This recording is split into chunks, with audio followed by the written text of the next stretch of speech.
جب مکہ فتح ہوا تو ایک آدمی تھا عثمان بن طلحہ اس کا نام تھا، اس کے پاس بیت اللہ کی چابی تھی۔ نبی اسلام نے اس کو بلایا، عثمان کو بلاؤ، عثمان آ گیا۔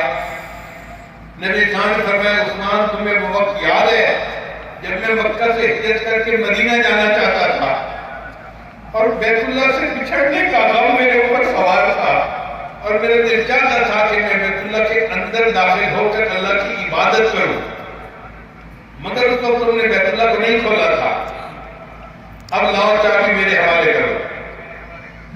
جب نبی اسلام نے مانگی تو اس کو چابی دینی پڑی۔ نبی اسلام نے بیت اللہ کی چابی لے کر دروازہ کھلوایا، بیت اللہ کے اندر داخل ہوئے، وہاں پر نوافل پڑھے اور دعا مانگی۔ ابو بکر، عمر، حضرت عباس عنہ، حضرت علی عنہ، یہ سب حضرات ساتھ تھے۔ اب جب آپ صلی اللہ علیہ وسلم باہر نکلے تو آپ صلی اللہ علیہ وسلم نے بیت اللہ کا دروازہ بند کروا دیا۔ اس وقت صحابہ کرام کے دل میں یہ خیال تھا کہ نبی علیہ السلام اب یہ چابی اپنے خدام میں سے کسی ایک کے حوالے کریں گے۔ چنانچہ سب قریب ہو رہے تھے کہ میرے ذمہ ہو جائے خدمت، یہ چابی برداری مجھے مل جائے۔ حضرت عباس عنہ کی خواہش تھی میں چچا ہوں اور میں قریش میں سے ہوں اور یہ خدمت میرے سپرد ہو جانی چاہیے۔ اور حکومتیں ایسی کرتی ہیں جب اقتدار میں آتی ہیں تو اپنوں کو نوازتی ہیں، دوسروں کے تو منہ سے لقمہ بھی چھین لیتی ہیں، اپنوں کو ہر کوئی دیتا ہے۔ مگر اللہ کے محبوب صلی اللہ علیہ وسلم انوکھے صفت سالار تھے، انوکھے سردار تھے۔ آپ صلی اللہ علیہ وسلم نے جب بیت اللہ کے دروازے کو بند کیا تو یہ چابی ابو بکر، عمر، عثمان و علی، عباس عنہ سے کسی کے سپرد نہیں کی۔ نبی اسلام نے باہر نکل کے پھر عثمان کو بلایا۔ عثمان کو کہا عثمان تجھے وہ وقت یاد ہے جب میں نے تمہیں کہا تھا بیت اللہ کا دروازہ کھول دو اور تم نے کہا تھا کہ میں دروازہ نہیں کھولتا؟ عثمان میں نے اس وقت تمہیں کہا تھا کہ عثمان ایک وقت آئے گا جس حیثیت میں تم کھڑے ہو اس حیثیت میں میں ہوں گا اور جس حیثیت میں میں کھڑا ہوں اس حیثیت میں تم کھڑے ہوگے۔ عثمان یہ بات سن کے تم نے غصہ کیا تھا اور تیوریاں جڑا کے میری طرف دیکھا تھا، دیکھ میرے اللہ نے اپنا وعدہ پورا کر دکھایا، آج چابی میرے ہاتھ میں ہے اور تو خالی ہاتھ میرے سامنے کھڑا ہے۔ مگر عثمان جو تو نے میرے ساتھ کیا تھا میں تیرے ساتھ وہ نہیں کروں گا، میں اس چابی کو پھر تمہارے حوالے کرتا ہوں، یہ قیامت تک تمہاری نسلوں ہی میں باقی رہے گی۔ اللہ کے محبوب صلی اللہ علیہ وسلم نے افو در گزر کی ایسی مثالیں قائم کی جو بندوں کو پڑھ کے حیران ہو جاتا ہے۔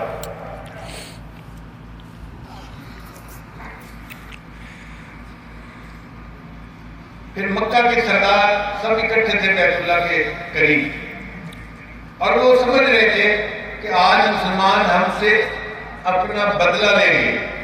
ان کو پتا تھا کہ انہوں نے صحابہ کو کتنی تکلیفیں پہنچائی تھی، ان کو پتا تھا کہ ہم نے یادگاروں کے سینے پہ چٹانیں رکھی تھی، ہم نے زنیرہ کو شہید کیا تھا، ہم نے فلاں کے ساتھ یہ کیا تھا، فلاں کے ساتھ یہ کیا تھا۔ حضرت خباب عنہ کو ہم نے انگاروں کے اوپر لٹایا تھا، خبیب عنہ کو ہم نے سولی پہ چڑھایا تھا۔ انہیں ایک ایک بات یاد تھی اور آج بدلہ لینے کا وقت تھا، ان کے دل ڈر رہے تھے، پتہ نہیں آج ہمارے بارے میں فیصلہ کیا ہوتا ہے۔ نبی اسلام نے سب کو اکٹھا کیا اور ان کو فرمایا اچھا یہ بتاؤ تم مجھ سے کیا توقع رکھتے ہو؟ ان کا جی کہ آپ کریم ہیں اور کریم کے بیٹے ہیں، آپ ہمارے ساتھ کوئی اچھا ہی معاملہ کریں گے، ہمیں آپ سے اچھائی کی امید ہے، برائی کی امید نہیں ہے۔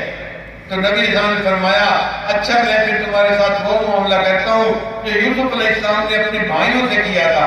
انہوں نے اپنے بھائیوں کی غلطیوں کو معاف کر دیا تھا، کہا تھا لا تثریب علیکم اليوم، آج تمہارے اوپر کوئی قصور نہیں، میں نے تمہاری ساری غلطیوں کو معاف کر دیا۔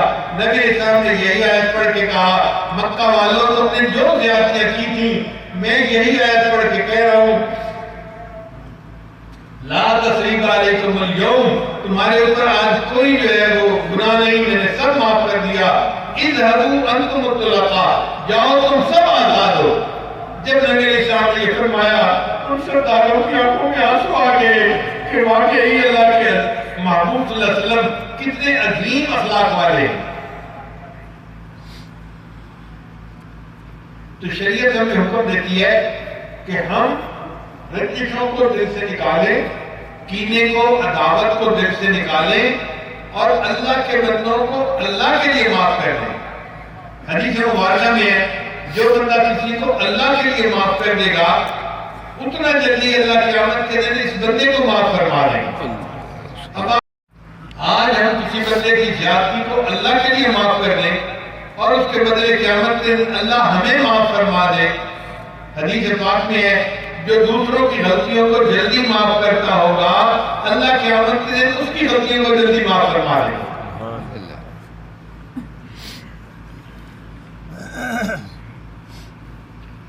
حضرت تھانوی رحمۃ اللہ نے ایک واقعہ لکھا ہے، فرماتے ہیں کہ ایک آدمی تھا،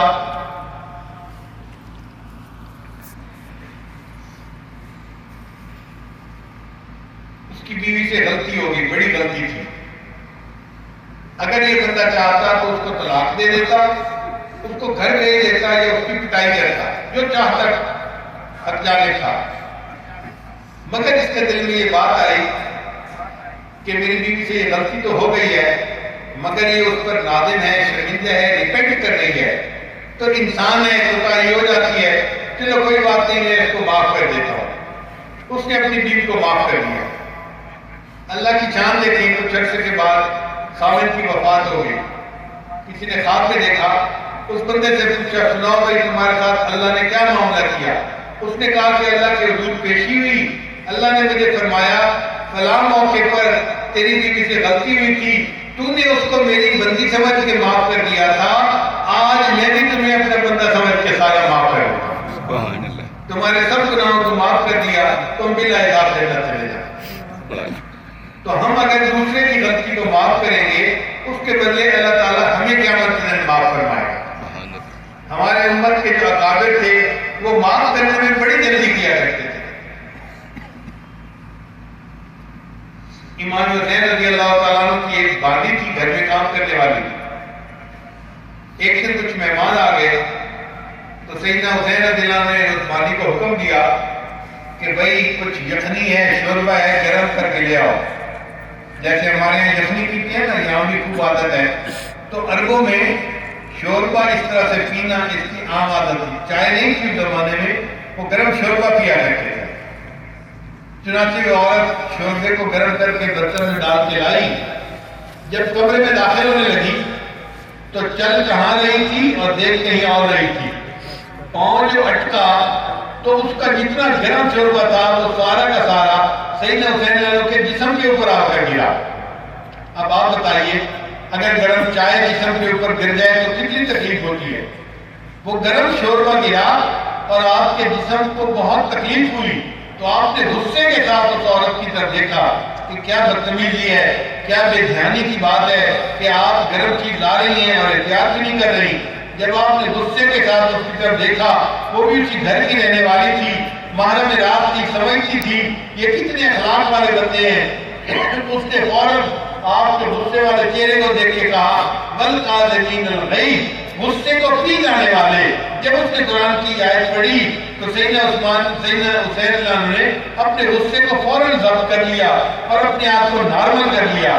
جب نارمل کر لیا اس نے آیت کا اگلا حصہ پڑھا والعافین عن الناس، اور بندوں کو معاف کر دینے والے۔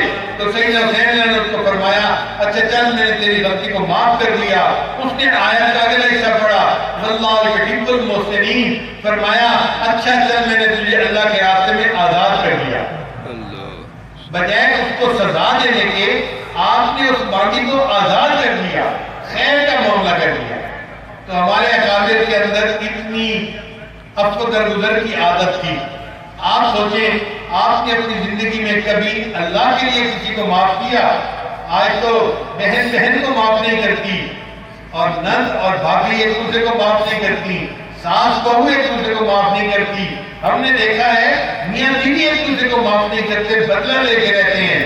اللہ اکبر کبیرہ، جن کو ہم لو مرد کہتے ہیں، جن سے محبتوں کا تعلق ہوتا ہے، وہاں بھی ہم اپنی دشمنی کا انجام دکھا بیٹھتے ہیں اور ان کو معاف نہیں کر پاتے۔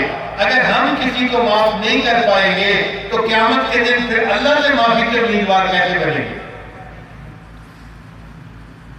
زندگی میں اللہ کے لیے کسی کو معاف کرنا سیکھنا چاہیے.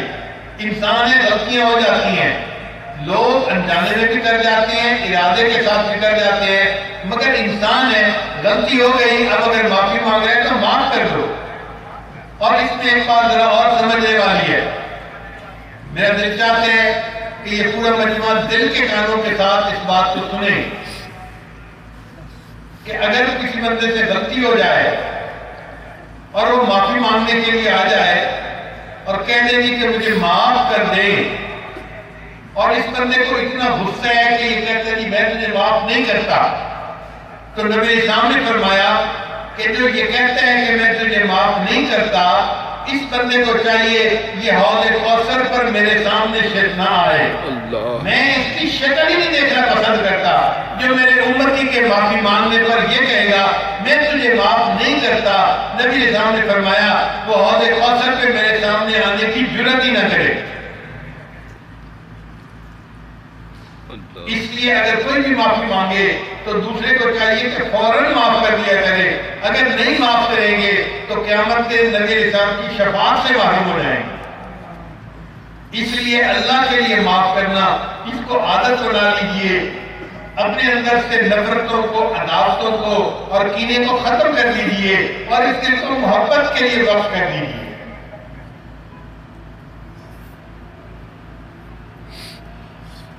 ایک بزرگ حج پر گئے، نماز پڑھنے جاتے تھے مسجد میں، پھر گھر آتے تھے. ان کے ہاتھ میں ایک تھیلا ہوتا تھا، تھیلے کو ہم یعنی کہتے ہیں. اسی تھیلے میں ان کے پاس پیسے بھی تھے، باقی بھی چیزیں تھیں جو بھی تھی ضرورت تھی. ایک نوجوان کو اندازہ ہو گیا کہ ان کے تھیلے میں پیسے ہیں، چنانچہ وہ ایک جگہ پر کھڑا ہو گیا. جیسے ہی وہ بڑے میاں وہاں سے گزرنے لگے، اس نے زبردستی ان کے اوپر آ کے جو ہے نا حملہ کیا اور تھیلا چھین کے بھاگ گیا. اب جب تھیلا چھین کے بھاگ گیا، کچھ دور آگے گیا تو اس کی بینائی چلی گئی. جیسے کئی مرتبہ آنکھوں کے سامنے اندھیرا آ جاتا ہے نا، آنکھوں کے آگے اندھیرا آ گیا. اب اس نے رونا شروع کر دیا. لوگوں نے پوچھا روتے کیوں ہو؟ کہنے لگا میں نے ایک بڑے میاں کا تھیلا چھینا ہے اور مجھے لگتا ہے اس نے بددعا دی اور اس کی بددعا کی وجہ سے اللہ نے میری بینائی سلب کر لی. ان کا اب کیا کرے؟ کہنے لگا مجھے ان کے پاس واپس لے جاؤ، میں جا کے ان سے معافی مانگتا ہوں. چنانچہ لوگ ان کو واپس اسی جگہ پر لے کر آئے. اس نوجوان نے بڑے میاں سے معافی مانگی. بڑے میاں آپ نے بددعا کی، میری بینائی چلی گئی، پلیز مجھے معاف کر دیں. بڑے میاں نے جواب دیا نوجوان پریشان نہ ہو، میں نے تو اسی وقت تجھے معاف کر دیا تھا. اب لوگ بڑے حیران، یہ بندہ نے ان کے پیسے چھین کے بھاگ گیا ہے اور یہ بڑے میاں کہتے ہیں کہ میں نے اسی وقت معاف کر دیا تھا. تو انہوں نے کہا کہ بڑے میاں آپ نے کیسے معاف کر دیا؟ بڑے میاں نے کہا کہ مجھے ایک بات یاد آ گئی تھی. کیا بات یاد آ گئی تھی؟ بڑے میاں نے کہا کہ میں نے علماء سے یہ سنا ہے کہ قیامت کے دن نبی اسلام کی امت کے لوگوں کے جھگڑوں کو اللہ کے سامنے پیش کیا جائے گا، اور جب تک ان کے مقدموں کا فیصلہ نہیں ہوگا میں اس وقت تک انتظار کرتا رہوں گا، میں جنت میں داخل نہیں ہوں گا. میرے دل میں خیال آیا یہ میرا تھیلا چھین کے بھاگ گیا ہے، اگر میں نے اس کو معاف نہ کیا قیامت کے دن یہ مقدمہ پیش ہوگا اور جتنی دیر اس کے فیصلے میں لگے گی اتنی دیر میری وجہ سے میرے آقا کو انتظار کرنا پڑے گا، جنت میں جانے میں دیر لگے گی. میری وجہ سے آقا کو دیر نہ ہو، میں نے اس کو معاف ہی کر دیا، نہ مقدمہ پیش ہو نہ میرے آقا کو دیر لگے جنت میں جانے. ایک وقت تھا ہمارے اخلاق کتنے اچھے تھے، ہم یوں سوچتے تھے کہ جھگڑے سمیٹ دو، ختم کر دو، قیامت کے دن ہمارے آقا کو ہماری وجہ سے انتظار نہ کرنا پڑے. کوئی ہے مجمع میں جو آج دل میں یہ نیت کرے کہ میں نے فلاں کی زیادتی کو معاف کر دیا اور فلاں کے ساتھ زیادتی کو ختم کر دیا اور آج میں دشمنی کی بجائے دوستی کی زندگی گزاروں گا تاکہ قیامت کے دن ہمارا مقدمہ بھی پیش نہ ہو اور میرے آقا صلی اللہ علیہ وسلم کو قیامت کے دن انتظار میں بھی نہ رہنا پڑے.